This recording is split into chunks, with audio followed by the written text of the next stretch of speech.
And we've had things that have come to test us, you know, to test the strength of our marriage, to test if we could withstand it. And so for us, it's loving each other at every stage that we're at, that we fell in love with one version, but another version has appeared, and how to love that version of each other, and making a commitment every day. Because every day we make a choice to love each other. Every day. What's up, everybody? Welcome to Vault Empowers Talks, where we don't just scratch the surface. We dive deep into the lives of the world's most captivating and thought-provoking leaders and entrepreneurs. I'm your host, Karli Harvey, and I am excited that you have decided to join me today. But before I introduce you to today's guest, I need you to like, I need you to comment, but I need you to hit the subscribe button, because we have more empowering, motivating, inspiring conversations on the way. So without further ado, I get to introduce, this is my people, y'all. This is my family. This is my folks. This is the one time and the one time, okay? Ben Raymond, he is an author, an entrepreneur, and motivational speaker, recognized in the top 1% of financial service and insurance agents. Ben is a noted member of the $1 Million Roundtable. Ben's story of courage, resilience, and forgiveness has helped him seize the American dream. He is a proud husband and father who leads his family with vision.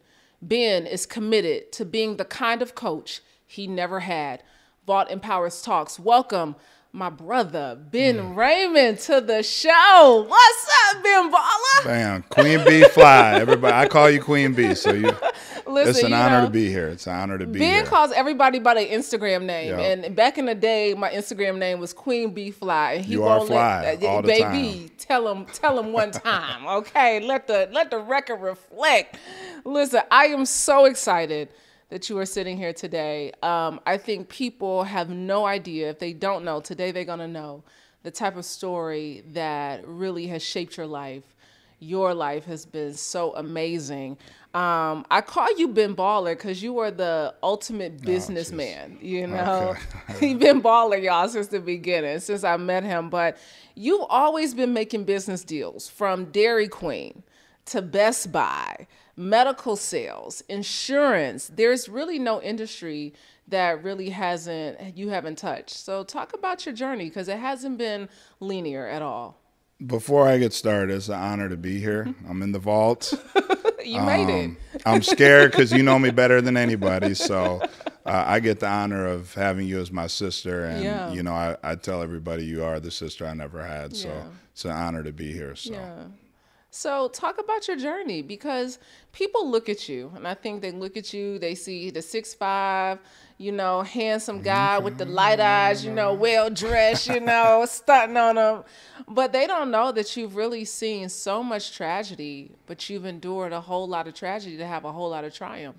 You know, I think for me, I've always tried to take it in with a smile.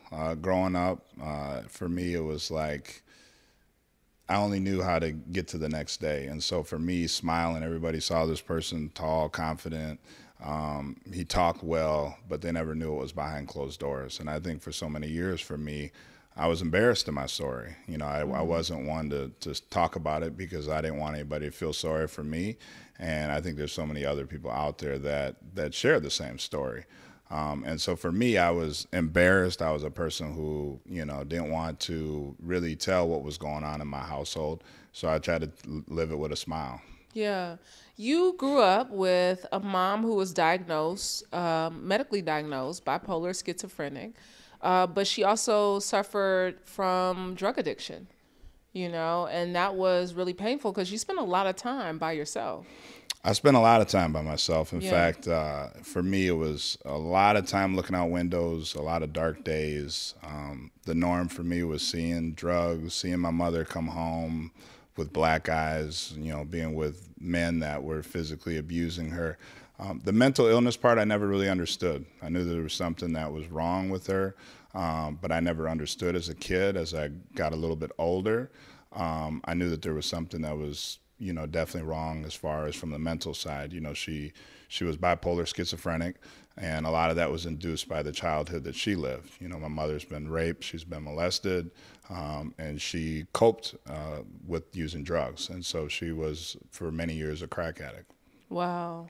And so your father wasn't present in your home? My father was never there. I saw him literally at the age of 7 for 5 minutes and never saw him again. So for my early childhood, I wouldn't have known if he walked in the room. I wouldn't have known what he looked like. I honestly didn't know if he was dead, alive. A lot of days I was just really wondering if it was me. Was I the problem? You know, my mother's bipolar schizophrenic. She's struggling. My father's nowhere to be around. So I was the one always looking for hope, but it just wasn't there early on for me. You were looking for hope. You know, in your book, you talk about this. You wrote a book 7 years ago, Playing the Game Without a Coach. Playing the Game Without a Coach, How Courage, Resilience, and Forgiveness Help One Man Seize the American Dream. And you tell so much of your story, but you talk about how when the movie Antoine Fisher came out, you're sitting in the movie theaters, you're on a date, and you're like, this looks like my story.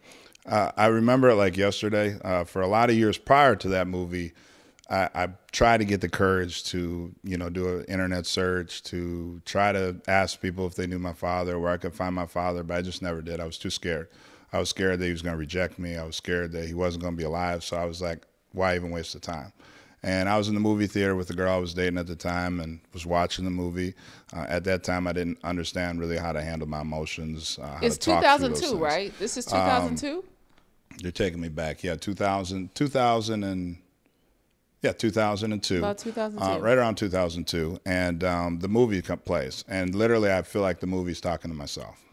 You know, you see these scenes of Antoine Fisher. You see this anger that he's carrying. You see all these things that he's going through. And at one point, he finally gets the courage to literally start looking for his family, starts paging through phone books. I spent time doing that, paying for internet searches. I would pay for something, couldn't find it, go to the next internet search. And I kept doing this, and then I would stop. And everything was fear. Everything was what's on the other side. And I just could never push over the edge. And I felt like that movie pulled me out. I left the movie. I literally went to the bathroom, was crying to myself.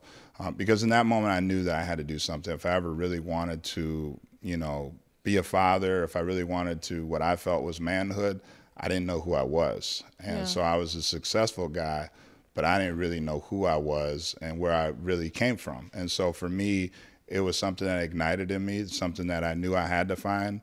And I was ready to kind of pull up that treasure box of what was going to be inside. A real treasure box. Because Truly. What people don't know is you grew up in the foster care system. And you growing up in the foster care system, you kind of jumped from couch to couch, house to house. And there was a family, you moved in with your coach's family at one time, and then you found the Hughes family, or they kind of found you. Both. I think for me, I never really felt like I was a part of something. I left home, at the end of my 7th grade, going into my 8th grade year. And I really was just sick and tired of seeing what I saw, but I didn't really know the other side. I saw hope here and there. I would see families, I watched The Cosby Show. I would see families, whether it be an AAU basketball teammate's parent, have a dinner, a function, and I could see what I thought a family should look like, but I knew it wasn't mine. Yeah. And I just was afraid of what that other side was going to be, but I knew staying in that house, staying with my mom at the time was going to end up, it wasn't going to end up well for me. And I wanted to get to the other side. So I left. I did live with 3 different families, but I just never felt a part of something until I got to the Hughes family. Yeah. And so for me, I think the biggest thing is people love me. I was this basketball player, all-state, everybody, wanted to be around me, but really did they love me for who I was? And so for me, it was very tough. It was pulling on the only person that really loved me at that point, my mother. I was leaving her, so I felt torn. I felt, pulled in opposite directions. And so I felt the Hughes family, Mom Cat, I call her. I feel like everybody knows Mom Cat. Really and this was a white family. This is a white family, met me at the right time, just like the Blind Side family. Yeah. I mean, it just literally met me at the right time, because I was starting to lose hope. I was literally thinking of quitting. I was thinking of giving up and leaving basketball altogether because, it was something that I was just really tired. And Mom Cat, when I talk about her, I still, feel that. I still feel the love that she gave me. We're going into holiday season. Mom Cat, I'm standing around on the side, And she's like, get in here. We had this big Christmas party. She's taking their Christmas pictures. I don't look anything like them. You know, this tall black kid with a bunch of little short white little people sitting in the house. And they really made me feel a part of something. They let you be a part of the Christmas card. And they passed it around to their family and friends as if I was their son. And that was the first why time. are you asking me questions about my son, Ben? And so for me, I was like, she really loved me and she really loved my mom. And I just felt like I needed that. And I think so many people out here just need love. It doesn't matter whether it's a grandparent, whether it's a friend, whether it's a neighbor. And she really met me at the right time to give me hope where I could propel to where I am today. The thing about the Hughes is so, powerful is because not only did they show you love, but really they showed you a different way to live. Right? Because Mr. Hughes was a businessman. He was structured. Yeah. You know, people know me now as, get up at 5 o'clock. I'm at the gym. Yeah. I got a routine. My son is learning that. I wasn't that one. Yeah. I used to show up. I was a star basketball player. I felt like the bus is going to leave when I'm there. I had this attitude and swagger about me that really wasn't somebody that I needed to represent. And so Hugh was a person that 5 o'clock means 4:30. You're going to have a job if you're going to be in my house. You're going to leave. Everything about rules that I never had. I didn't have structure. I could bring a woman in. I could hang out. I could do whatever I want because I was by myself. I was by myself. At the Hugheses, I learned real quickly those rules were going to be applied. And so he's like, if you're going to stay here, you're going to have a job in the next few weeks.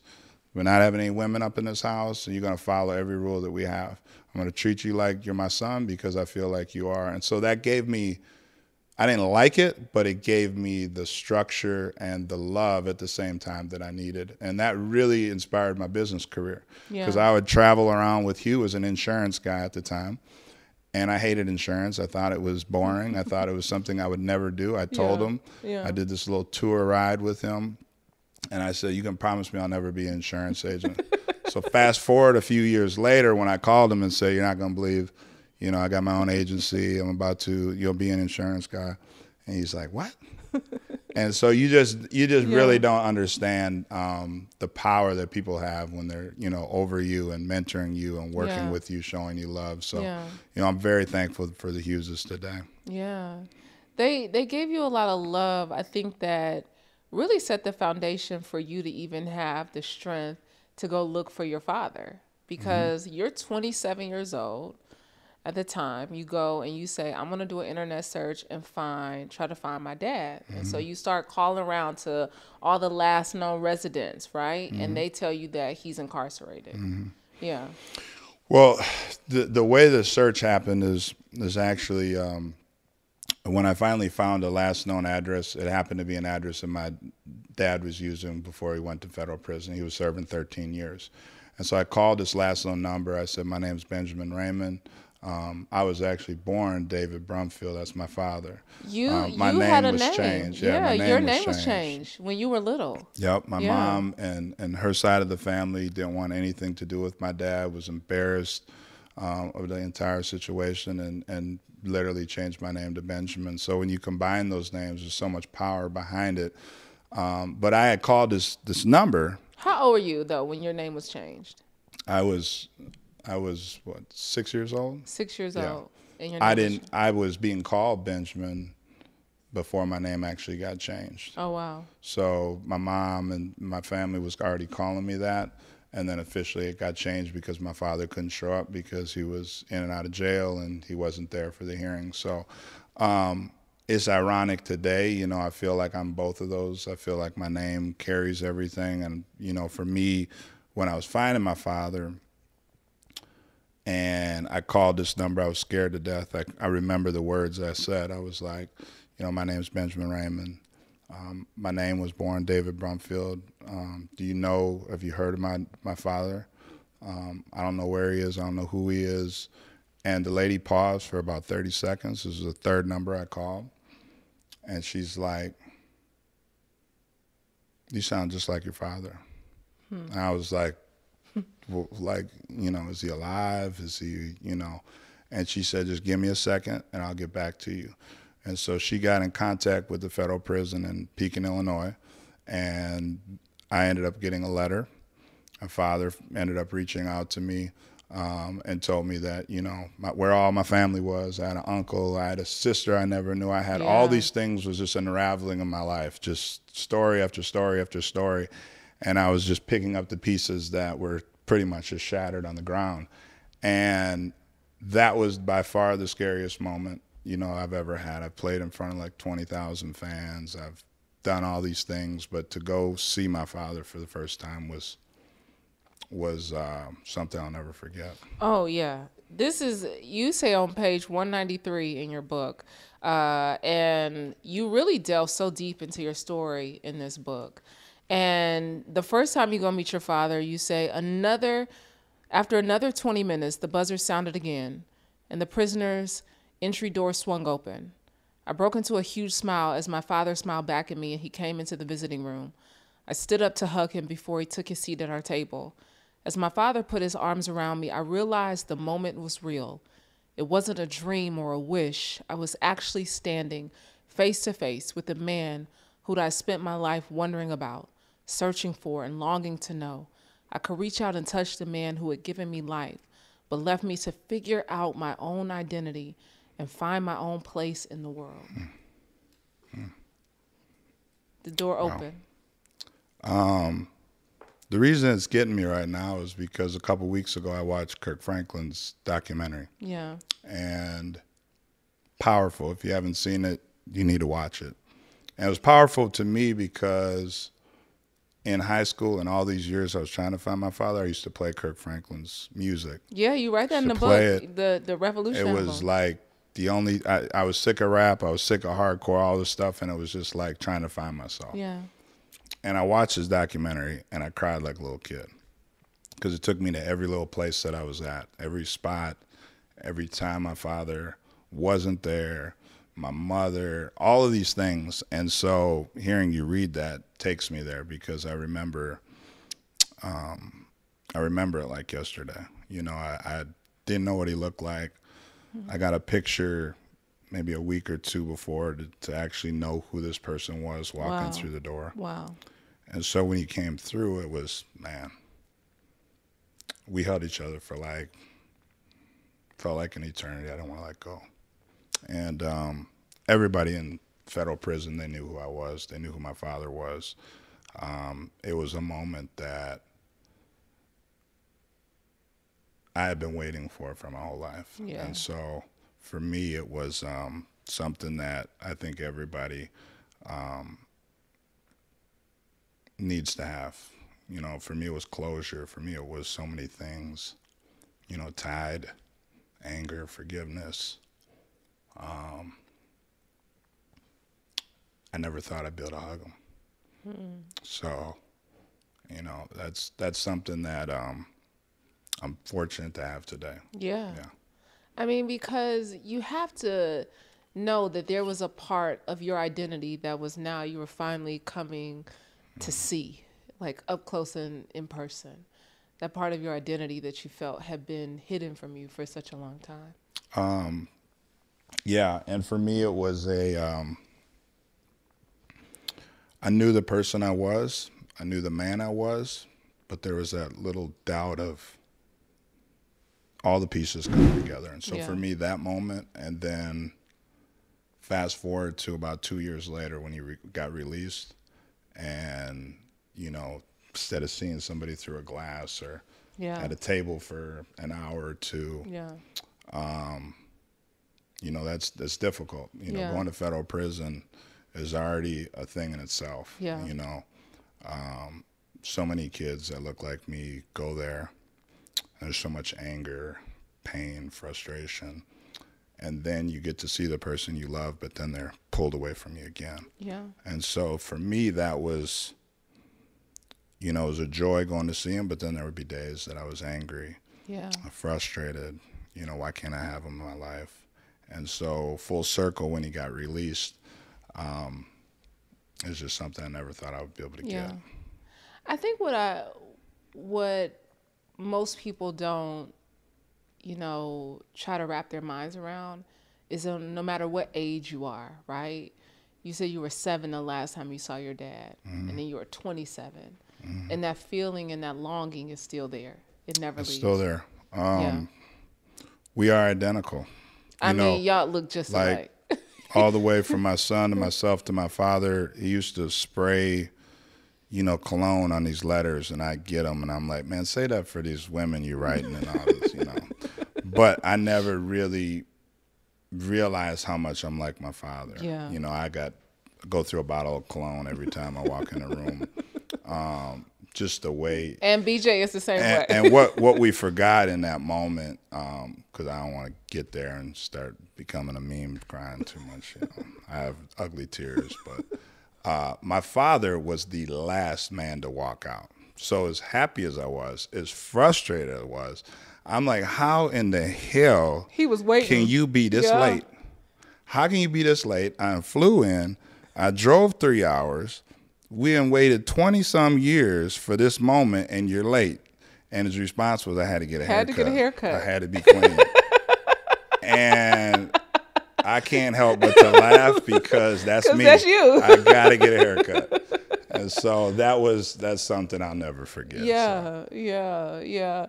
What is that piece of advice? Because I think you use your story, and you've owned your story in such a way that to really inspire so many other young people, and you're such a mentor.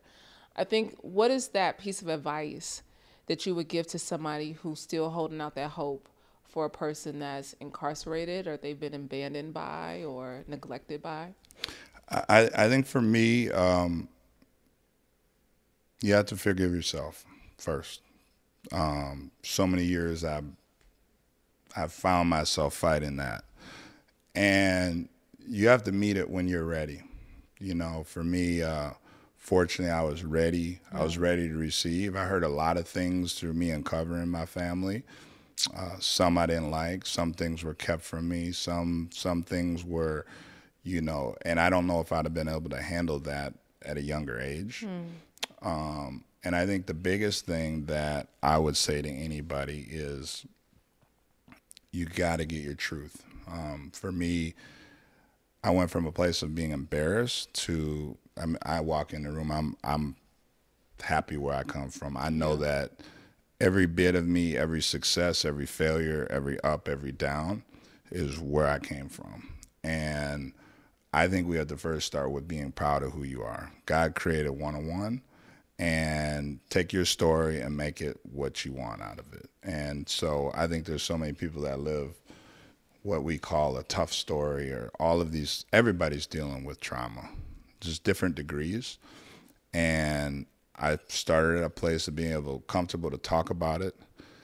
Then it became being around a lot of people that look like me, that walk like me, that was going through the same thing, where I got comfortable talking about that, realizing that I wasn't different, that there were other people like that, therapy. And this book was a healing process for me. The person that really made me dig deep, Candace,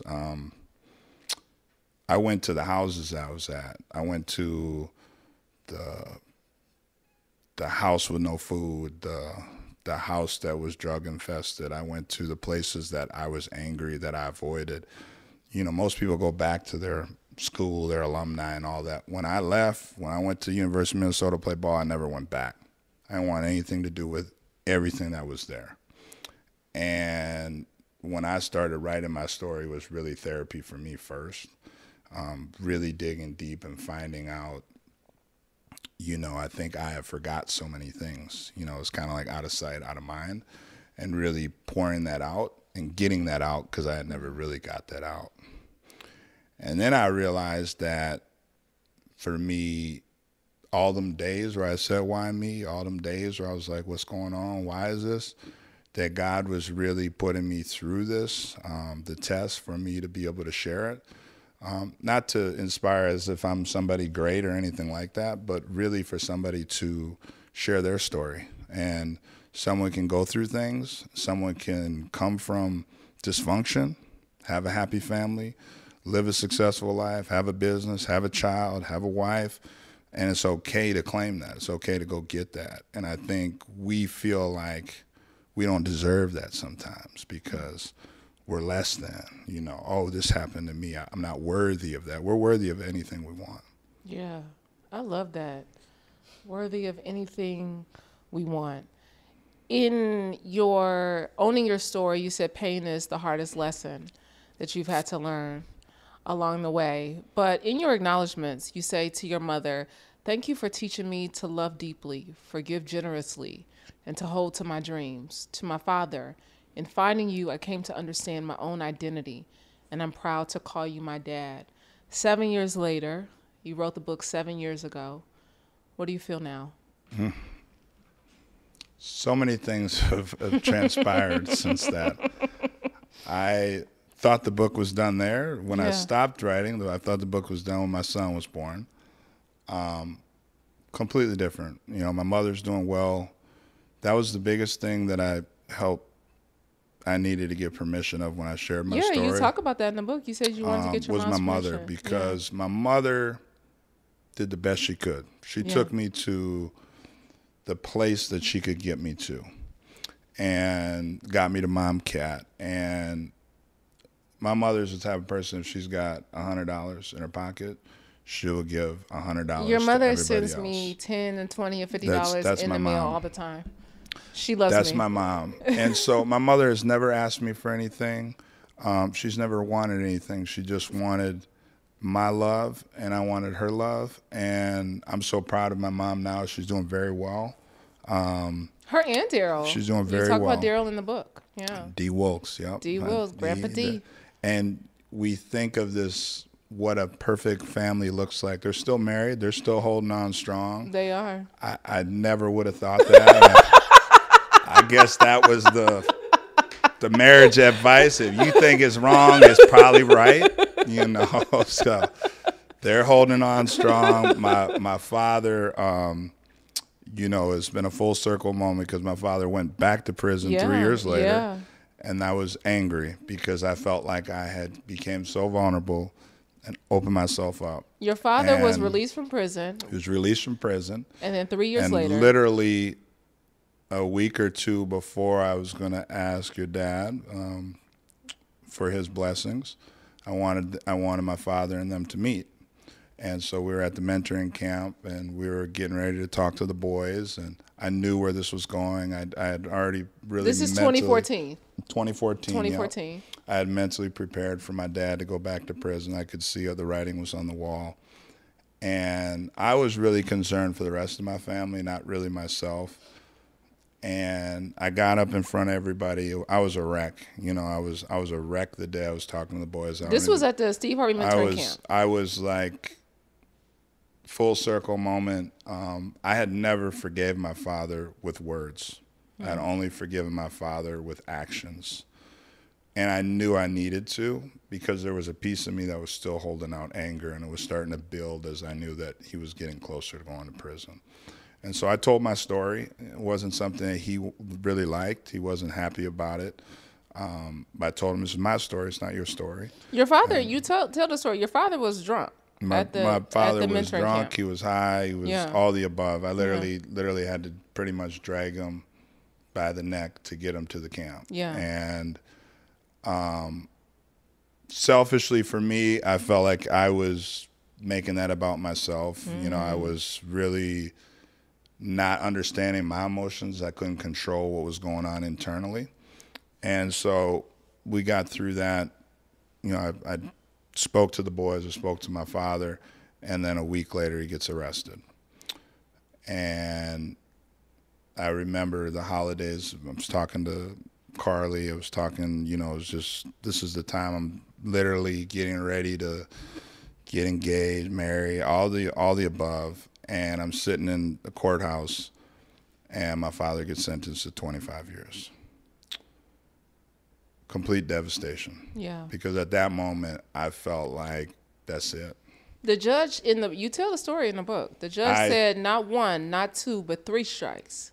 I sat there and I heard it, but I didn't hear it.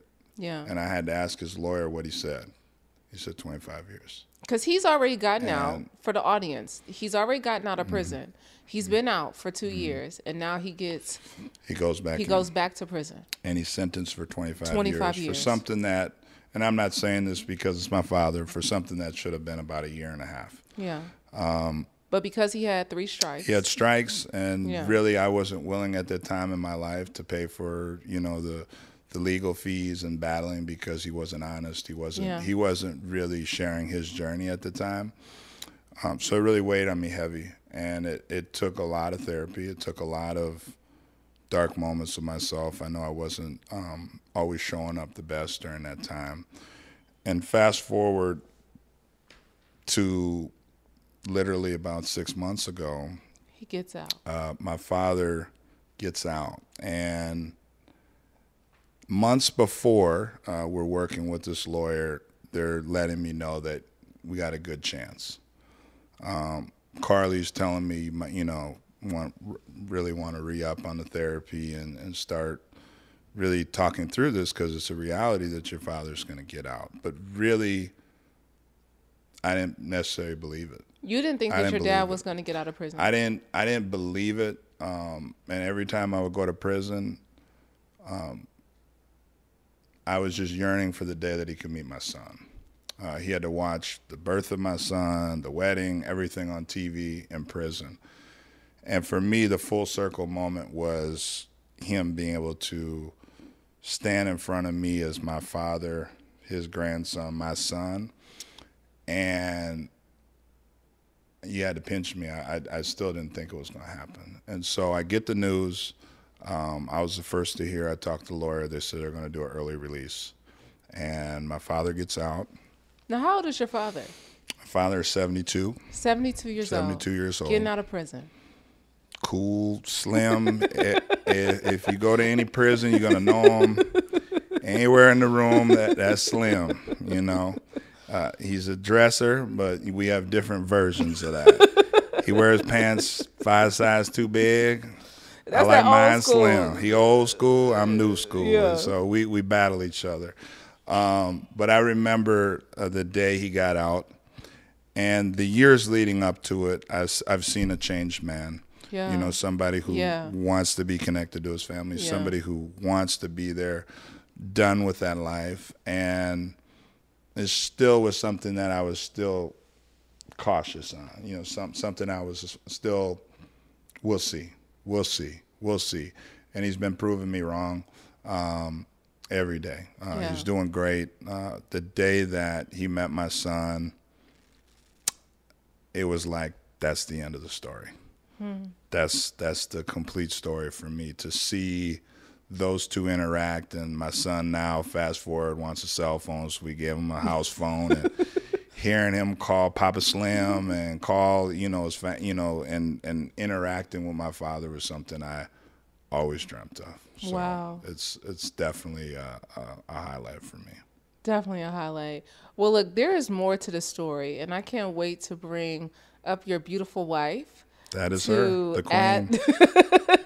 To add into this story. So, Vault Empowers, we got more on the way. Stay tuned.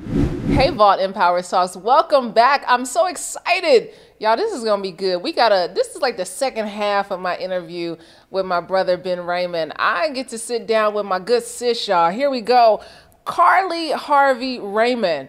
She's an insurance agency owner, international event host and MC, and confidence coach. Karli is a wife. She is a mother who believes looking and feeling good is not a want, but a necessity. Welcome to the show, my good sis, Karli Harvey Raymond. What's up? Hello, Brandy. I feel so honored. I mean, you made it to the vault chair. I finally made it. You finally asked me to come. So I'm here. You asked, I come. Yes. Yeah, they said, Brandy, the team said, she's so different from you. She's so perky. Uh-oh. Yeah. That's not a word that you usually describe, you know. For you. Yeah, perky. Perky's never my word. Okay. But that's okay. So I'm excited that you guys, I think I can put these notes down. Yeah, you know us. I know you guys, but I still want y'all to understand how much I respect you all and respect both of y'all's journey, because this has not been an easy journey. I mean, statistically speaking, y'all are really not supposed to be here together, holding hands and loving on each other.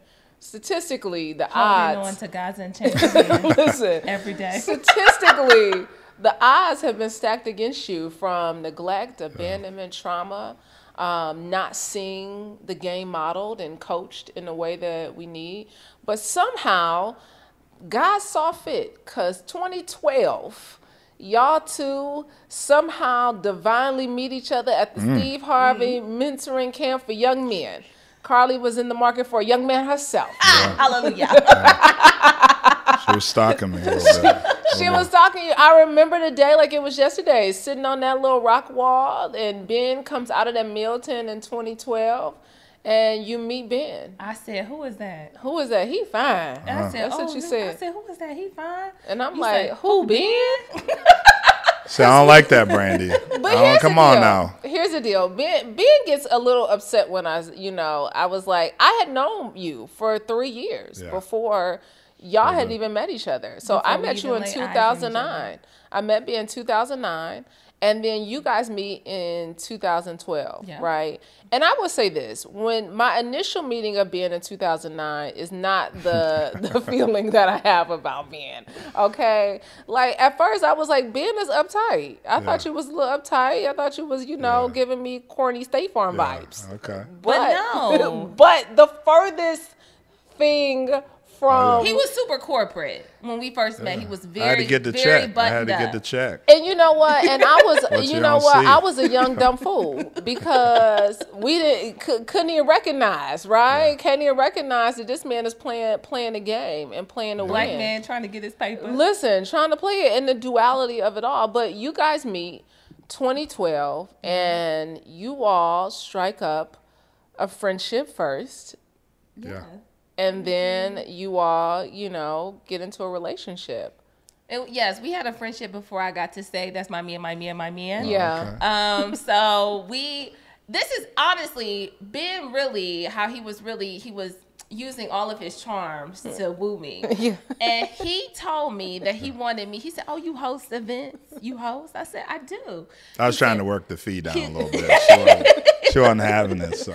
He said, "So you host events?" He was like, I have a foundation, and I'm having an event. I would love Be the Ray. Wasn't that the Be the Ray? Yeah, Be the Ray Foundation. Be the Ray Foundation. And he said, "I want you to come host for me." And I said, "Oh, I don't host for free." Mm-hmm. "Oh, I don't do free." You was letting that man know it's a price Baby. associated with this here game. Yeah.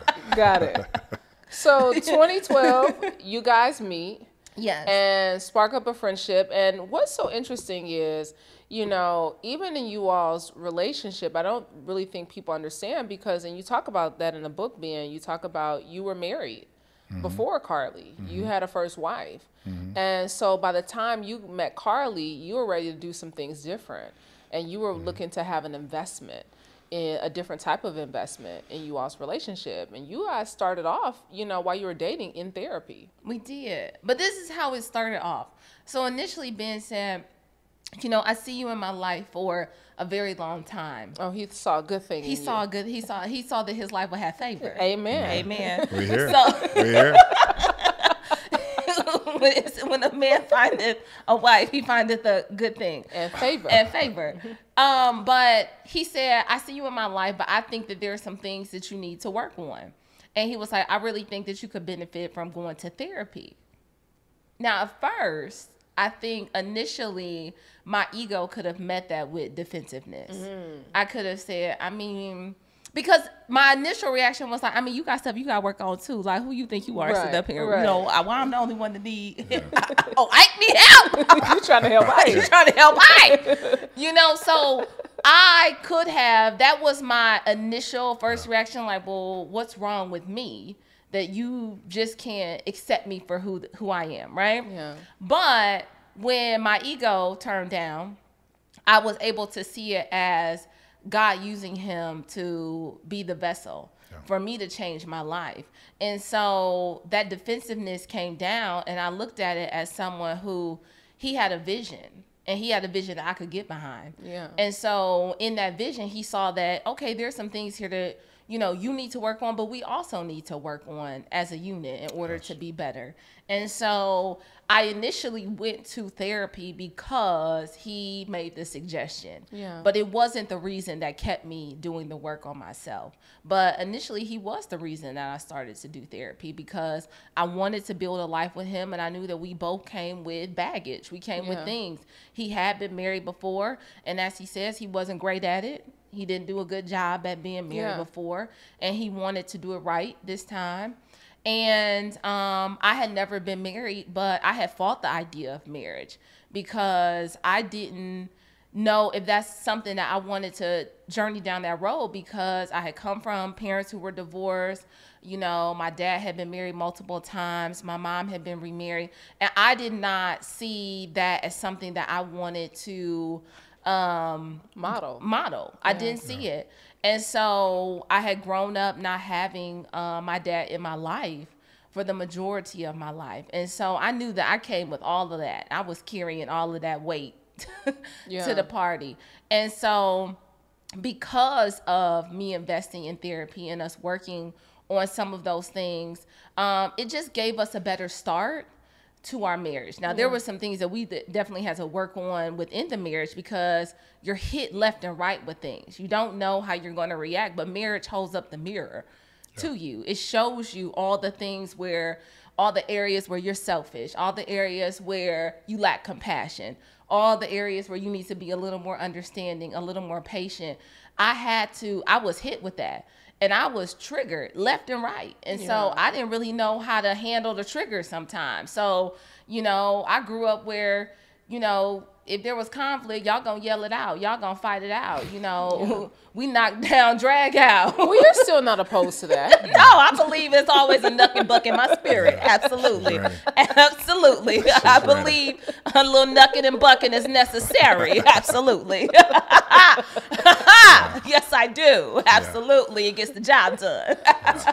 All right, knuck if you buck. All right. But it wasn't, it changed how we were able to do marriage for each other. It changed how we were able to show up for one another. Yeah. And it just gave us the opportunity to redirect how we had seen it, how we have seen it done, and how we could do it better, because we owed it not only to ourselves, but for our son. We owed it to him to show up better, to be better examples for him. Yeah, because Karli wants us to use another word other than full circle, but full circle moment.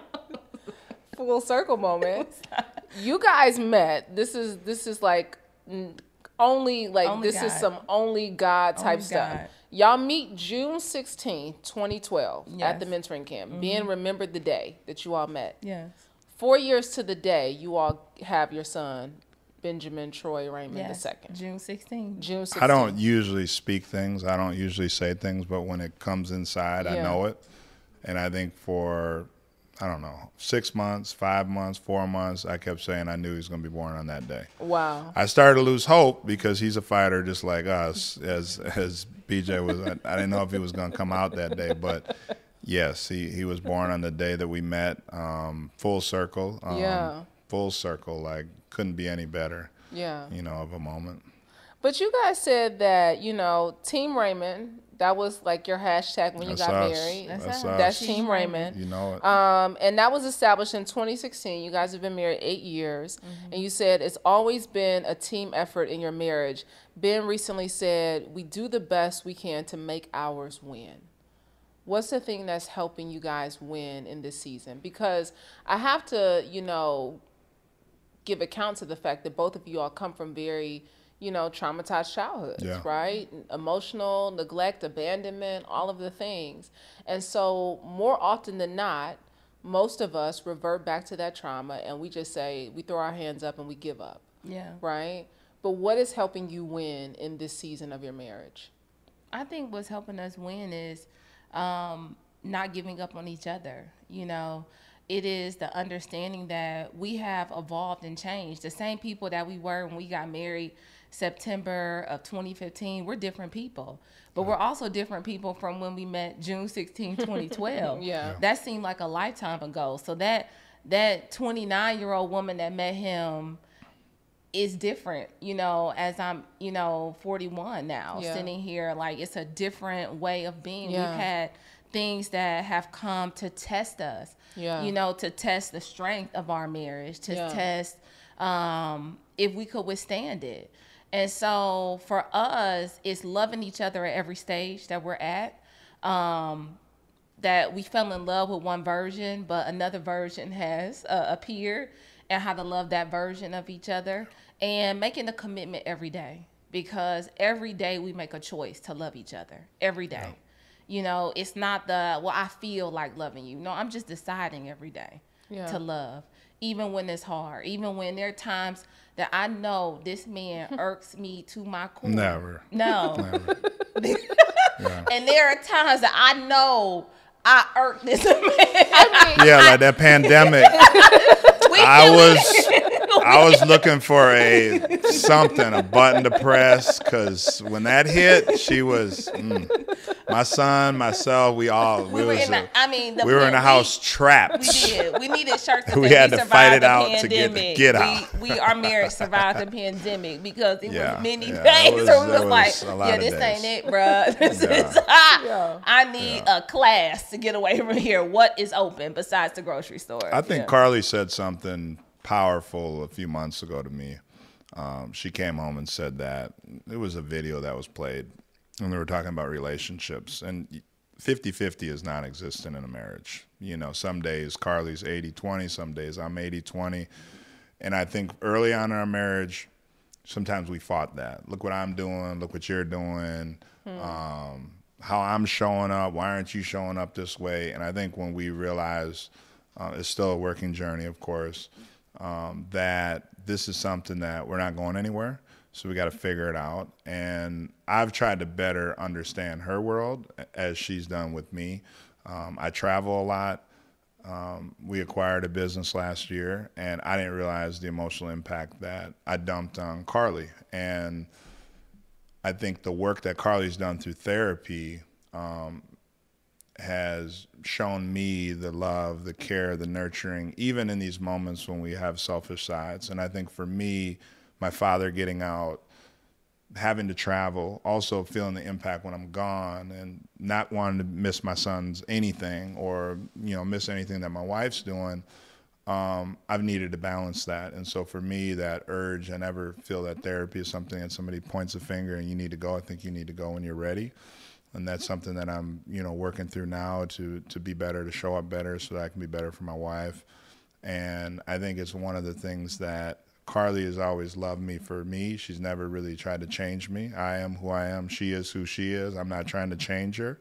We're just trying to love each other and grow with each other the right way. And so that's just an ebb and flow. You know, that's an ebb and flow. And I think for us, getting away, getting time away from BJ, getting to marriage retreats, getting around couples and seeing them do it, and the same advice is always thrown down to us. It's like, you just got to make a commitment. You know, you got to do it. And so it's no different than dealing with trauma of getting up. Half of it is just getting up and saying, we're not leaving each other. We're going to be here. We're going to fight through it, and then work through it. And I think the communication has gotten, you know, tenfolds better. You know what we did, though?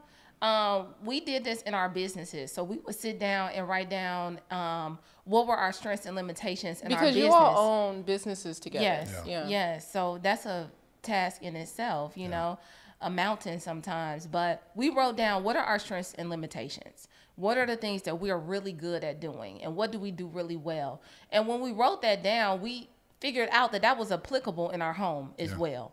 That the things that we were really strong in at home, I wasn't going to have him do something. I know that that's not his gift. He does not cook. He does not cook.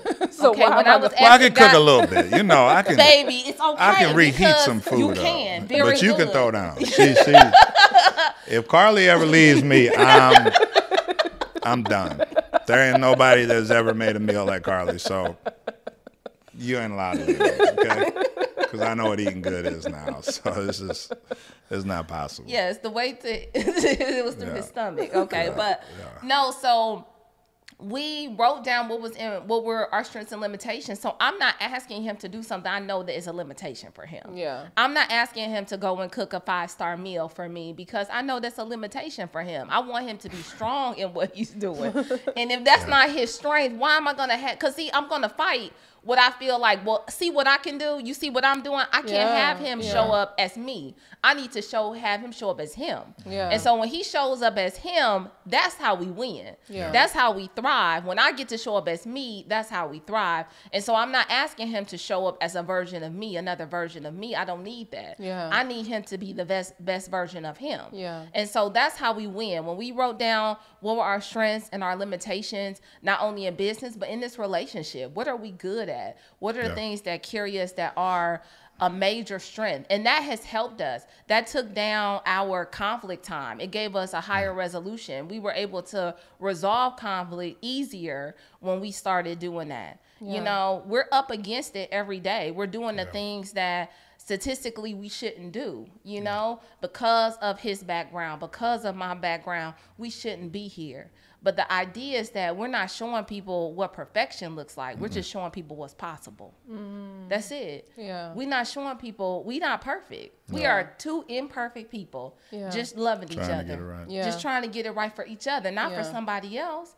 Because marriage is not a one-size-fits-all. Yeah. It's what works for us. Yeah. Yeah. So we're not showing you what's perfect and the perfect way of doing and being. We're just showing you, hey, this worked for us. Maybe if you do it, it could work for you too.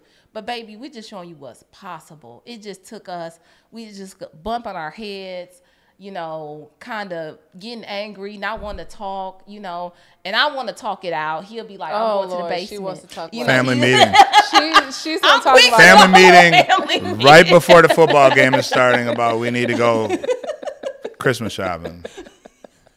So like we're working through our meeting times, our timing. I like to talk.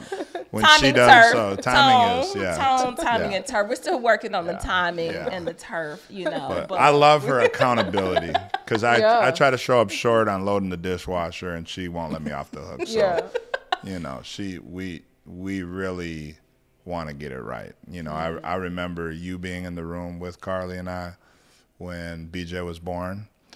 That was the scariest day of my life. I've never raised a kid. I've never been around a child. Even through that. I was ready to tap out. Okay, I don't. Where is this going? Do you do this with your other guests? No, but that's what I love. That's what I love about my wife, and that's the beauty of this thing because we don't have a blueprint. You know, I remember sitting outside the room. I don't think I've even shared that to you. I walked outside and I was like, am I ready for this to be a father? Am I capable? Can I do it? And we all have it inside of us to be a good husband, to be a good wife, to be a good parent.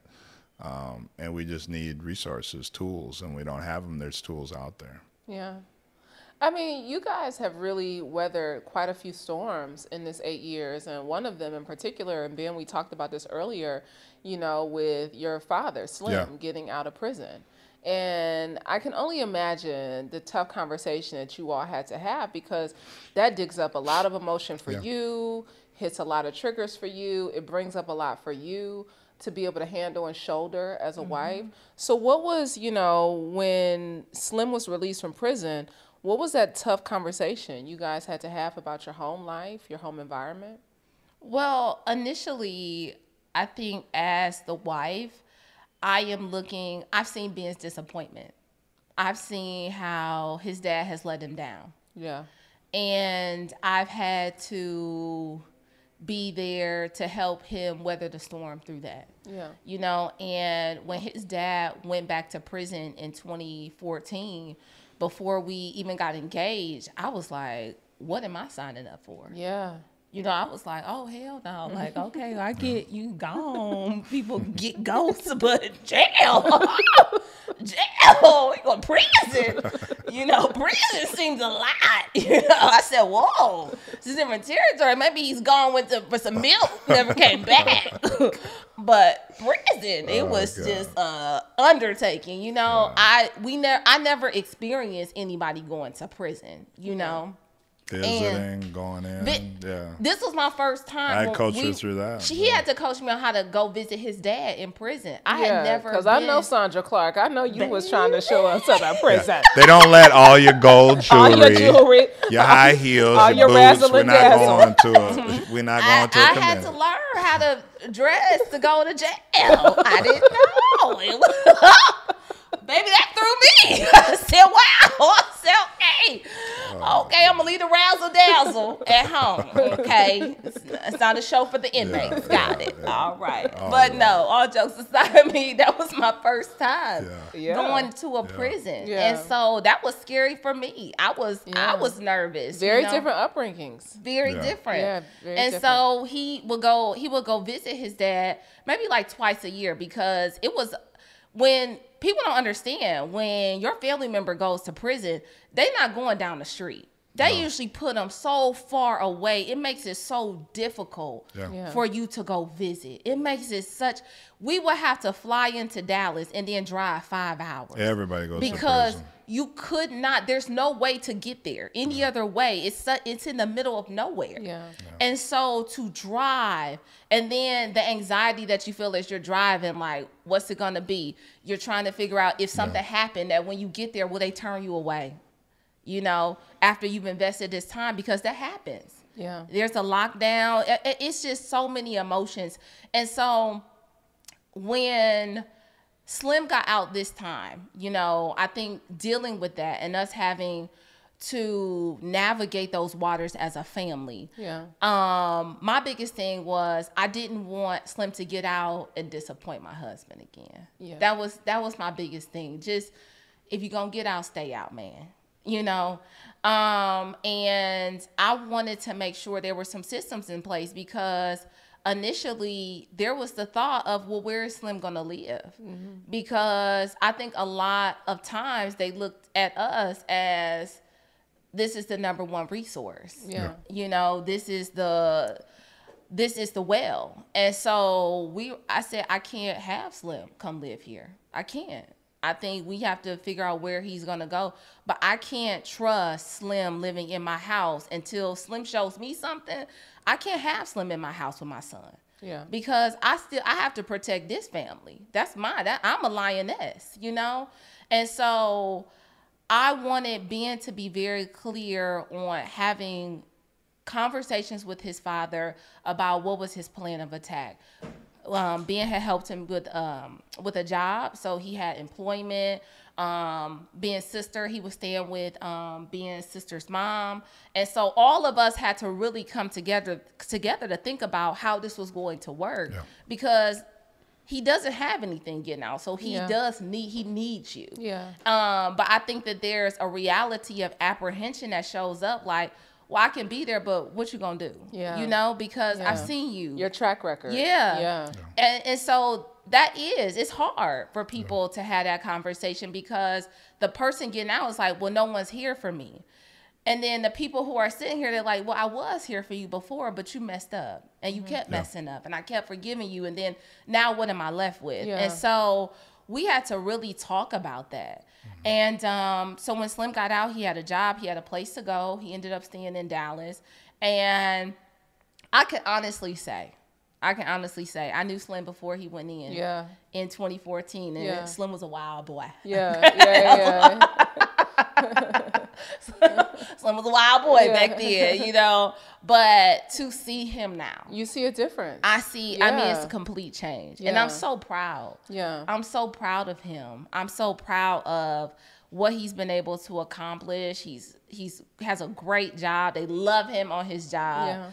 And he's so lovable. Slim is so lovable, so likable. He is literally the chocolate version of Ben. I mean, it looks just He is the chocolate version of Ben. They're tall, and Slim talks all the trash you could possibly think. I said, this is just one big family. When we went out to eat, let me tell you this, we went out to eat. It was so funny. We had gone down to visit. This is the first time BJ meets Slim. Yes. First weekend, we ended up spending spring break down there, because Slim got out in February. We ended up spending spring break down there in March. And so first time BJ's meeting his Papa Slim. And so we go out to eat, though. We go out to eat. Now, Ben, BJ, and Slim are sitting here, and I'm sitting at this table. They all were acting just alike. Like, I had to sit there. I said, what in the world is happening here? Literally, Slim is asking the waitress something, Ben asking something. Then here come BJ. Well, can I? And I said, well, wait a minute. This is just 3 generations of the mannerisms. It is so funny how you could not be raised with someone or not live with someone or not have had exposure to someone, and that there is this fine fabric that you DNA. All are, DNA, you are cut from the same cloth. It was wild to experience that. Just them sitting there and they're looking up at this way, asking her literally like the same question, but in their own version. And it was crazy to watch. It was beautiful. Yeah. Because when Slim went in, I didn't believe Slim would get out. There was, when they said 25 years, I was like, my heart said, I was like, oh my God, he's old. He's older. 25 years, this man could potentially die in prison. Yeah. And that was difficult. That was difficult because each holiday, every time we took pictures or Christmas pictures or BJ had something at school, we will always send Slim a picture. And Slim will always write and ask, well, what's going on with my man? What's going on? And it was difficult because Ben was like, maybe my dad will never meet my son. And so for us to have that conversation, I mean, that was just, it's mind-blowing to know the roller coaster of emotions that you experience when you have a parent or a loved one who's in prison. Incarcerated. Yeah. I mean, and I think what is so fascinating for so many people that are watching and listening to this is they don't expect you all to be having this conversation. No. Steve Harvey's my dad. What do you mean? You married a man whose father's in prison. Yes. It's full circle because everybody talks to me about dating. And before Karli, I think it was one of those things of wait, keep everything. Don't let anybody know where you come from, all of that. Karli is a questionnaire. She's going to get everything out. Karli's the first person where I felt like very comfortable, very natural, sharing every flaw, anything I could. I meant it when I said that. I saw myself being around her for the rest of my life. I just yearned conversations, talking to her, and that's never changed. I think she's always loved me. I could be honest. I could be who I was, and that's something that I'm very thankful for Karli. And through this journey of disappointments with my dad, you've always been there. You've always showed love when I couldn't show up, when I wasn't, capable, and you've just been there. And so that's just somebody that I've always admired and loved, and you've always made me better. And so you ain't leaving me. I ain't letting you go. It's not possible. It's not possible. I don't want to. It's like this journey has been a beautiful ride, and to share it with you has been amazing. It is. So both of you all being raised without the proper coaches, right? You not really having a father in the home to model what to look for or what to look, have even come after you, right? Mm-hmm. And you not having a mother in the home to kind of model what that looks like. How do you guys, continue to show each other grace as you're learning and unlearning in this relationship, this marriage? How do we show each other grace? I mean, communication. This is key. And I think that Karli is excellent in that department. I think for me, when we're talking all these journeys, that's something out of sight, out of mind. I'm going to leave it alone. We'll talk about it later. I'll deal with it later. And I think we're pressing the button and we're hitting those quicker and faster. And we're loving each other through those moments, of disappointments in business, disappointments in life. Something happens with BJ at school, like we know we can get through it. And so I think there is no model, because even in the households where there is a perfect house, you see divorce rate out of this world. I think we hit the first part of resistance and we quit. And that's just something we're not going to do. That's just something that we are going to work through and continue to work through. And so I think that you have to be committed to that. And I think on this full circle where I pushed Karli to therapy, you know, when my dad got out, she lovingly sent me an email. She sent me an email. Karli sent you an email. It was a list of therapists. Here's a list. Here's a list to get your shit right. Get your stuff right. And I really loving nut. I wasn't ready to receive it. Yeah. She knew that. I think that probably frustrated her. It obviously did, because she sent an email, and you know, getting Karli to email anybody. Yeah. I know it's the last form of communication. Yeah. And so I think for me, I had to really put the mirror up to myself. I think I saw myself showing up short in not just my house in certain areas, but just other areas. And I think that's the beauty of us. You know, we are going to point each other's flaws out. We're going to point them out, and we're going to stand here. And she stood here ever since, and I've stood by her ever since, and we're going to continue to do it. Yeah. I think it's really understanding, you know, love is just not enough in a marriage. It's just not enough.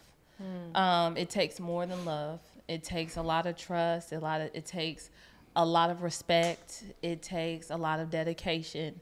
It's not just love. Yeah. And so, yes, we can say, oh, I'm just going to love him through it. Yeah, but I got to give him space too.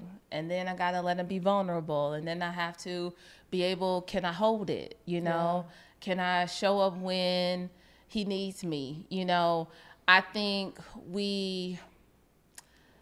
as a wife, you know, my job is to be a helper. You know, I'm a helper. I'm here to help. I'm here to help him. And I think when you recognize that part, you know, sometimes, you know, we look at this as, you know, I constantly hear, you know, people talk about, oh, I'm a Proverbs 31 woman, you know, or, you know, I'm soft life, you know. Well, marriage ain't always soft life. Yeah. It's not soft life. You know, sometimes marriage hard life. Yeah. You know, it's a hard knock life, in the words of Jay-Z. There we go. You know. Drop a good word. Okay. Good word. There we go. Okay. But drop the beat. It really is knowing that, you know, people take this like whole Proverbs 31, this biblical thing, and make it like, no, like this woman was about her business. Yeah. You know, she made her family her priority, you know, but she could go hustle. She could go get the bag too. Yeah, she was industrious. Like, so sometimes we talk about, oh, it's soft life. Oh, I love that, you know. But sometimes in order to get to soft life, it takes some of this hard stuff. Yeah. You got to get through some of the hard stuff to get to soft life. Yeah. You have to be able to, you know, it's nothing but God that keeps us here. Yeah. You know, it is Him guiding us, loving us, holding us, because if it was just us alone, we would have checked out a long time ago. Yeah, the pandemic, they almost took us, baby. Pandemic thought it was walking in the house butt naked to try to avoid some pandemic. The pandemic almost took us, baby. But it was God. It was God showing us that our destiny was attached to each other. That the destiny for our lives, for our sons' lives, that our lives are connected for a reason. Yeah. That I need him.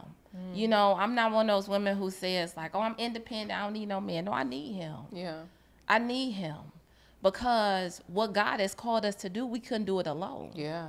What God has called us to do and who he's called us to be for our son, to not have a blueprint, to be the first to do it, you know, for us, you know, to do something that's never been done before, you know, for us. It's God holding us together. It's God saying that I have a bigger calling on your life, that I have put you together for a reason, to do great things in the earth, but to do it together. Yeah. You know, and this is not to say that marriages don't end and marriages don't, you know, they don't succumb to things that have happened. Like, we understand that. We're not knocking that. But we just know for this season of our lives, for where we are right here, right now, we need each other. Yeah. You know, we need to love each other, support each other, to undergird each other. There is a necessity for one another. And I think sometimes people lose that they don't understand that there is a necessity in this love. We have someone depending on us in this love. We have connected all of these people around us in this love. I mean, I'm a friend of the marriage. You said that. The day we got married, you gave your speech. You said, I'm a friend of the marriage, but you have always come in as a support. Yeah. Now, this is one thing, y'all. I want y'all to notice about this host you have here. Come on, talk about it. She does not take my side. Like, No. if I ever try to say, girl, so Ben, she'll listen. She'll, what you do? She's like, I lived with you a long time. I lived with you 33 years. She's, I know you a monster. Listen, I know who I'm dealing with. Listen. But to have that dynamic where my sister, really loves the man that I've chosen to be in my life, and that he's chosen me to. Yeah. We love to hang around each other, to hang out. That's beautiful for us. But our love has created that bond for you two. All of the lives that we have brought together. It's not just about us. That our marriage is ministry. Yeah. That people can see that. Even if you didn't have it, or you couldn't see it, or you couldn't have fathomed this for your life, it's a possibility. Yeah. That it's a reality if you choose it, but if you work for it. Marriage is another job in itself. It takes some work. It takes some dedication. You're doing the best you can to make yours win. Team Raymond, as we close out of this interview, one word that you're committed to in this season of your life and in your marriage. Oh, one word I'm committed to. Yeah. Oh, Lord. Just one? Just one. You have so many. I know. You're a chatty Cathy. I'm a chatty Cathy. You need a part 2 for us. We're just got groove. One word. Obedience. Obedience. That's like the word of the season on the show. Obedience. Obedience. Nikki Johnson said obedience. Who else? Jeremy Anderson just said obedience. Wow. Yeah. Because you got to be obedient. Yeah. Your word. I got a lot. Both of you all are chatty Cathys. We like to talk. Chatty Cathy and Carlton. I think for me, it's the year of truth. I think that's the word that comes to mind. Yeah. And no matter what we're going through, no matter what BJ, no matter what we're going through as a family, we're going to knock it down in our truth, and we're going to move forward. Yeah. Truth. Obedience. I have enjoyed this conversation so much. It went so fast. It did. I know. I feel like we missed some things, but that's all right. Hey, by the way, when you marry a twin, you marry both. And so I got the best sister. Listen. I got the best sister, and BJ has the best aunt. So. I mean, facts. BB holds it down. You are the cool auntie. I am the cool auntie. I'm the cool auntie. Okay. So I am so thankful for you guys. I think you all's story gives so many people so much courage to step out and do something that they've never done before, to experience a love that they never thought they would experience in this lifetime. And so to get to 8 years, to get to 18 years, to get to 28 years, right? There has to be a level of commitment. And so I thank you guys for sharing that with us today. You guys, thank you for joining us for another inspiring, motivating, transforming conversation here at Vault Empowers Talks. Be sure to subscribe, be sure to like, be sure to share this with somebody else who might need this type of inspiration in their life. Until next time, you guys, eat well, give a damn, move your body every single day. Until next time, y'all. Peace.